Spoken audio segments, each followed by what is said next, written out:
लंका विजय के बाद श्री राम अयोध्या लौटे और उनका राज्याभिषेक हुआ।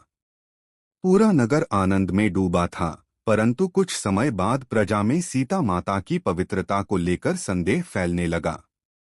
श्री राम के लिए यह सबसे कठिन समय था।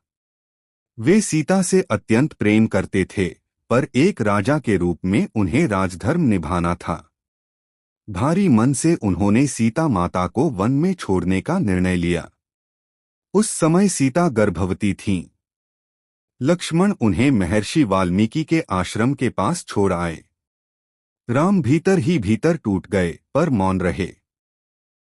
वाल्मीकि आश्रम में सीता माता ने अत्यंत संयम और धैर्य से जीवन बिताया।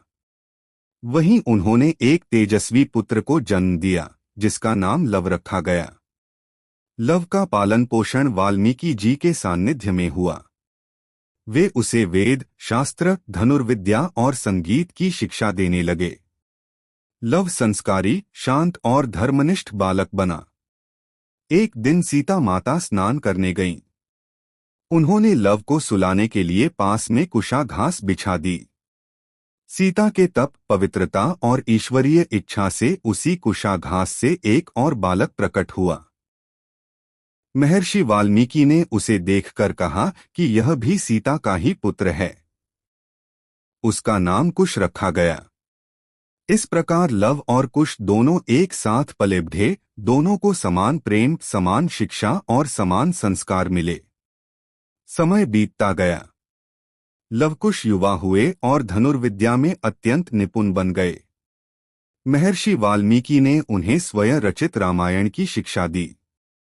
वे कथा को गाकर सुनाने में इतने निपुण थे कि सुनने वाला भावुक हो उठता था। उधर अयोध्या में श्री राम ने अश्वमेध यज्ञ आरंभ किया। यज्ञ का घोड़ा स्वतंत्र रूप से घूमता हुआ वाल्मीकि आश्रम पहुंचा। लवकुश ने उसे रोक लिया। राम की सेना आई। लक्ष्मण, भरत, शत्रुघ्न और हनुमान, पर कोई भी लवकुश को पराजित न कर सका। सभी यह देखकर चकित रह गए कि ये बालक असाधारण हैं। महर्षि वाल्मीकि के आदेश से लवकुश अयोध्या पहुंचे। राजसभा में उन्होंने रामायण का गान किया।